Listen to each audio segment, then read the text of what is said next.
pa' acá, tráemelo pa' acá, dame de lo tuyo, show me what you got. All right. Well, we are on the scene, man. Slacker Radio, San Diego location, man. Radio Raymond T hanging out. Another talent in the building, man. But those lados, you know what I mean? Two ways keeping that R&B alive for the English and the Spanish, brother. Give it up, everybody. Mr. Frankie J. Yes, sir. Yes, sir. Man, thanks for having me. Yes, man. I'm glad we could finally get you in. This has been long ways in the works. You know what I'm saying? We've been talking about this for like months. Yes. When can you come in? When can you come in? And you're a busy man. I get it. You know, it's tough, but I'm glad that I'm here now, man. And so are we. It's good to see you, man. And no doubt. Finally, you know, we get the chance to catch up. Yeah. I mean, beyond San Diego, brother, you know what I mean? No doubt you one of the talents to come out of the city and whatnot, but you know, you've been able to reach a span globally. For sure. Really with your music and whatever.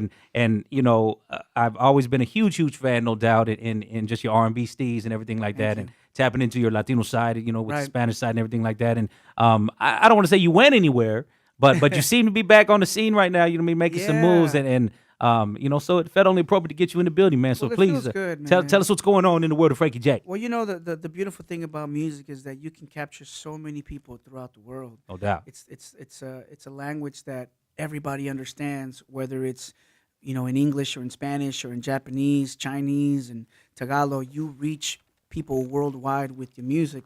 And we've been very fortunate to be able to do that. And throughout my career, I mean, man, I can take you all the way back to 1995, 1992, actually, I should say. Hey. At the age of 15, it all started as a dream.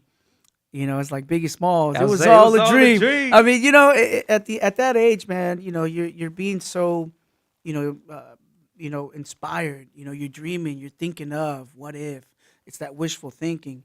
And I was just very fortunate to be surrounded by people who were like-minded. You know, people who pushed me to do what I'm doing today. I mean, I gotta give it up to my older brother Louis, because, you know, he was always the older brother that would carry me wherever he would go. I just wanted to go and be around him because, you know, plus my parents would always tell him, "Llévate tu hermano," you know, because they knew that if he had me, he wouldn't be getting in trouble. Yeah. So, you know, he was DJing and hanging out with his friends at parties and whatnot, and I would just look at him and watch his friends DJ and get the crowd going. And, you know, I was inspired by that. I just didn't know what it was going to be. And, you know, singing, doing music at such a young age, or listening to music at such a young age, you know, I was just inspired, man. So fast forward now, you know, to at the age of 18, you know, I was just, you know, one day, you know, singing for some friends, and, you know, even for like, you know, high school and stuff, I was doing, you know, talent shows, not knowing that it would allow me to meet more people. And I was just doing it for fun.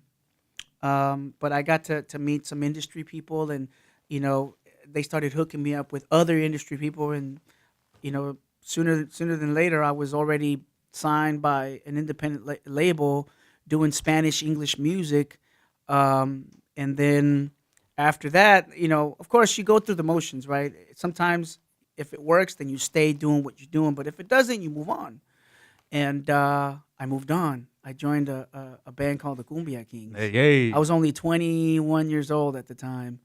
And that basically broke me off as an artist. And started learning about being on the road, started experiencing the fame, the glory of being on the radio. And then after that, you know, started doing the whole thing with the solo career. But I could tell you about that later on. I mean, it's just been a blessing, man. Well, I mean, it's a true testament to your longevity, brother, because you know, there's not many who are still around from the 90s. You know what I mean? And I mean, we could talk Sugar Sugar and many other hits that you got to your name that are still relevant today. I mean, we were just talking about even, you know, prior to getting on here, you just reached a milestone radio-wise with FM for Sugar Sugar, right? We had over 1 million spins already. That's crazy. Over the amount of time that it's been out. Yeah. I received an award last year. Shout to Bash, yeah, too. of course. My brother Bash, I mean, when we wrote that record, we honestly didn't know what was going to happen. You know, I received an award last year through BMI, who I'm with. And, of course, I've been with them for almost 20 years on the songwriting. tip. And when they called me, when Delia Orjuela called me to tell me that I was going to receive an award, I'm like, what award is this? You know?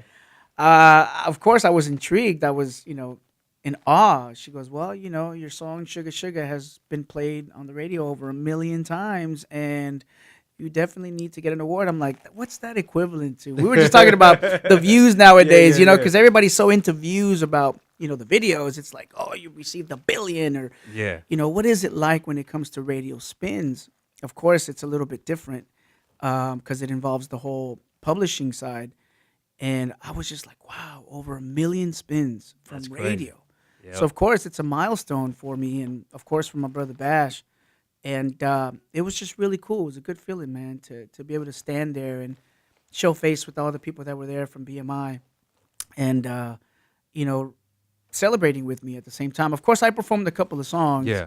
She did say, well, before you get the award, I want you to perform a couple of songs. I was like, cool. And on your latest album, I think you told me too, you're getting ready to shoot the visual for it, but you're doing an acoustic version of that, correct? So Yes. We're actually doing an acoustic version. Well, we did an acoustic version of the song. And not to mention people have heard it on Walmart commercials at this point. Yeah. Like I was tripping out the other day watching TV, and all of a sudden I said, "What that Sugar Sugar on some house beat?" You know what I mean? So I'm sure you get a nice little taste of that too. So I gotta tell you that I honestly did not know, again, to what extent our song Sugar Sugar would go after obviously writing it and putting it together with my brother Bash. Fast forward 15 years later. There's an artist by the name of Robin Schultz. Okay. Out of Germany. Apparently, he is this huge DJ in Germany, and decided to remake our record. So what he did was he used my hook, and he used the riff of Happy Perez, the guitar playing on the very beginning, and converted it into some EDM type of record. And I remember Happy hitting me up. This was back in 2015. He said, "Yo, Frank, you got to check this out. This is this is another version of our record, Sugar Sugar. Please approve. Please, just let it go through so that we get blessed." And I'm like, man. So I heard the record and I was like, yo, of course it's gonna get my approval. Of course it got Bash's approval, and of course it got Happy's approval. So it went on to become another light. Big hit. Yeah. And it was a top. I want to say it was a top 10 record in the States. But it was number 1 in like over 17 countries. And then I'm here watching a Walmart commercial, and I'm like, oh my gosh, that's our song, And it's been an amazing blessing, man, an amazing journey. Yeah. Can you clear up something for the fans? Because I've heard that song has nothing really to do about a girl. It's really about some women. Well, you see what had happened was... What had happened. And we'll bring it up now because we got 420 about to go down. Right. So. Well, see, look, I originally, when I was writing the hook with Bash, my whole interpretation of the hook was... Because, look, I'll tell you how it all started. There's a very, very popular boy band. There was a very popular boy band back in the day. They're called the Barrio Boys. Okay. Excuse me. They were I want to say the first... R&B Latino group, boy band, or I should say quintet. Okay. Because they're 5 guys. Okay. The Barrio Boys. They had a song called "I Get Lifted," okay, featuring Fat Joe, and that song was one of my personal favorites. I get lifted, and so it stuck to me. That whole thing stuck to me because they were talking about a girl. I get lifted whenever I see you. So when I started writing. That part, my whole, train of thought was talking about a girl. Okay. You got me lifted higher than the ceiling, It's the ultimate feeling. And it's the ultimate feeling. And that was what Bash added to it. Yeah. He said the ultimate feeling.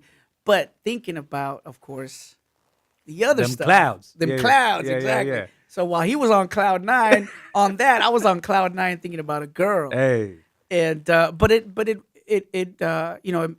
meshed, or how do you say, meshed together. Yeah, for sure. And really to each his own. We can let everybody have their own, I guess, interpretation of it. You know what I mean? So whatever, man. At the end of the day, it was just a song that we were having fun with, and not knowing that it was going to be a big hit for the both of us. Yeah, man. I want to ask you, just because you do come from the time of, I guess, when FM had more power and premise in the music game, you know what I mean? And now you're kind of out and about doing your own independent thing. Talk a little bit about your situation now? Because I know you Yeah. did the whole label thing, and I don't, I Yeah. don't know if that went good or bad for you, whatever the case may be. But you're in a new situation today, Yes, which yes, I leads us am. to Dame de lo Tuyo right now. So. Right, which is the single, the new project. Well, for years I've been talking about forming my own record label for years, man. I mean, even when I got together with the majors, which was with Sony, Columbia, and then a few years after that, I signed with Universal Latino, and I had just been inspired to to finally be able to build my own empire. From being in this industry for so long, learning the business, learning how to just uh, how to grow. And I just wanted to do something totally different and outside the box. And I just say, you know what? I've been an artist for so long. I would love to at least try this CEO thing. And of course, it's not easy. It's a hard thing to do. It's something that, I mean, when you put so much on your plate, I mean, it's Well, not if easy to yeah, work. if it wins, everybody And if praises it you. If it wins, fails, exactly, you and know, that's the pros and cons yeah, about it. for sure. But just like somebody helped me as a kid, I wanted to also lend a hand and be a CEO and be like, well, I want to look for talent. I want to see if I could sign, artists under my own label, under my own umbrella, and shoot for the stars. Yeah, man. And so, excuse me. And so I finally was able to do it. My label is called Future Glory Entertainment, and I was able to sign this kid from San Diego. He goes by Raymond Morales. Hey, Raymond, Anthony Raymond Morales. El Grandote. That's a big vato He's right a there. tall kid. Yeah, he is. And a good-looking kid, man, 23 years old, ready to work, very energized, and he's got his thing together. Yeah. So, and I met him through a mutual friend of ours named Jeff Miller, who used to work at Guitar Center. Now I think Yeah. he's I works think everybody's at worked Qualcomm at or Guitar something. Center, bro. Everybody's worked at Guitar Center. Yeah, the guy that hooks you up with everything, you know? Yeah. And shout out to my boy Jeff Miller, man. And so yeah, I got to meet him and talk to him and pick his brain about what he wants to do, with music. And I told him, I said, listen, I want to be able to help you. I go, but this is not going to be an easy thing. It's going to be a lot of work. A lot of work has to get done, before you even go, and take that next step. And he had a bunch of records, man. He had a bunch of songs, and of course, "Dame de lo Tuyo" was Yeah, one of explain the story, songs. yeah. One But of the that songs wasn't the that I had original heard. title, though, correct? But that wasn't the title. The title came later.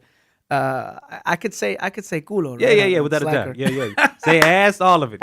So the actual record that he had was called "Tráeme tu culo" or something like that. I okay. want to something like that. Yeah. And I was like, Raymore, I go, you're a smooth cat. I go, you're singing R&B. You're singing for the ladies. You can't say that to a girl. Oye, nena, tráeme tu culo. You can't say that. There's just Well, you can. It's not gonna fly. I mean, you can to a certain degree, but it ain't gonna fly Yeah. if you're trying to make a girl fall in love with you. Uh-uh.